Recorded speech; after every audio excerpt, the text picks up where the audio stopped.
What's up, everyone? We are Draft Dashboard, and here are our DFS picks for this NFL slate, built to win cash games and tournaments by leaning into matchup data, recent form, salary, and ownership leverage. Let's open with quarterbacks. We're building around Matthew Stafford at 6,600 against Chicago, who have one of the worst defenses overall, based on opponent rank of 22. Stafford carries a dash rank of 100 with a rock-solid projection of 22 points, and he's averaging 22 fantasy points per game. The recent form is exactly what we want for ceiling plus floor, with 26 and 27 in two of his last three.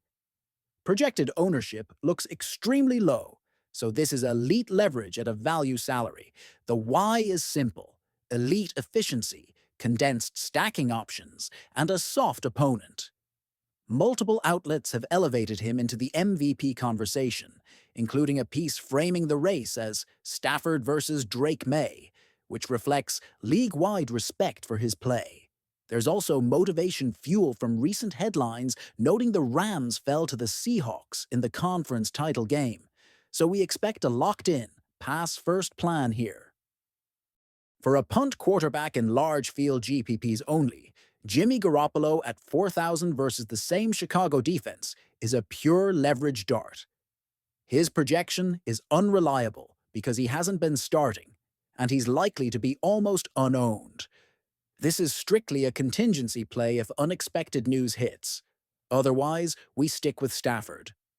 On to running backs. Kieran Williams at 6,600 versus Chicago's one of the worst defenses. Overall profile checks every box. For role and game environment, he's averaging 16 fantasy points per game, with a 15-point projection and recent outputs of 16 and 11. The reason we prioritize him is touch share in a scheme that has been on a heater.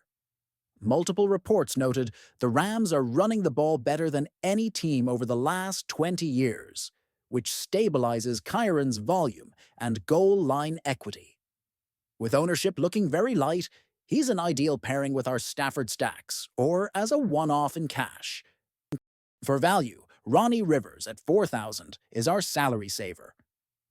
He benefits from the same soft opponent ranking and offers leverage off Kieran in tournaments. If the game tilts or the team wants to manage snaps, Rivers can pick up enough touches to pay off a bare minimum price, keeping lineups flexible for premium stacks elsewhere. Let's hit wide receiver. Puka Nacua at 9,000 is our premier spend. Dash rank 100, a 29-point projection, and an elite 25 fantasy points per game, with 38 and 26 in his last two tell the story. The matchup with Chicago's one of the worst defenses overall elevates his ceiling for deep stacks with Stafford. The why is alpha usage and explosive efficiency. He's even drawing non-QB MVP buzz, with recent coverage listing him atop the non-quarterback MVP ladder. When a WR is in that conversation, we chase the ceiling. For a value wideout, Jordan Whittington at 3,000 gives us a min-price path to full Rams stacks. He's not a volume lock, but against a poor overall defense, he fits as a low-owned secondary option who can benefit from blowout scripts or defensive attention, tilting toward Puka. Recent features have labeled him a name to watch for the Rams, which supports his role growth trajectory. At tight end, Colby Parkinson at 3,700 is our favorite mid-range play. He projects for 9 with a 9 per game average and recent scores of 11 and 20. The why rests on red zone usage and correlation with Stafford. There was a recent report noting Stafford connected with Parkinson for a late go-ahead touchdown in the wildcard round, which aligns with how the Rams scheme tight ends in high-leverage areas. Against Chicago's one of the worst defenses overall, he's a clean stacking piece. If you need a pure punt, Eric Sober at 2,500 is viable salary relief. He projects modestly, but he's shown recent usable outputs like 3 and 2 and faces a team with a middle-of-the-pack defense overall. It's purely a price-driven way to unlock expensive stacks, best left for MME. Now the flex. Davante Adams at 6,500 is one of our favorite mid-tier tournament pivots in Ram stacks. He projects for 17 with a 16 per game average, posted 12 last game, and draws the same favorable Chicago matchup with one of the worst defenses overall. The why is talent plus price plus leverage. There's even narrative juice from recent reports highlighting a controversial catch against the Bears and a piece quoting Stafford's message to Adams before a late-game drive. That chemistry note matters in condensed red zone looks. For a value flex, Xavier Smith at 3,000 can stretch the field in Rams onslaughts. He has recent showings of 11-2 in his last three, and he benefits from the same opponent context.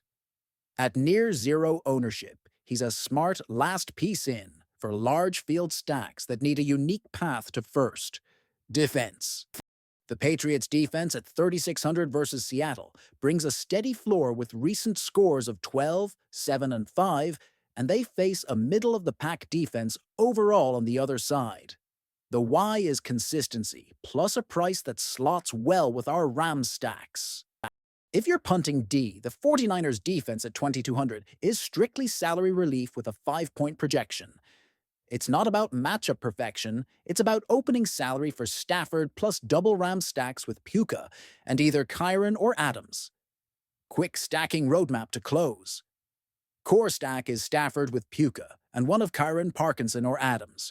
Run it back lightly if you want, but you don't need to force it given Chicago's overall defensive weakness. In tournaments, rotate in Whittington or Xavier Smith for differentiation. If you must dip to a punt QB, only consider Garoppolo if late news breaks. Otherwise, stay disciplined. That's our card for today. We anchored on Stafford because of elite projection, MVP-level play, per recent coverage, and a matchup against one of the worst defenses overall. We surrounded him with Rams skill players who have the clearest paths to ceiling at reasonable ownership and salary. Drop your favorite contrarian bringback in the comments, and good luck.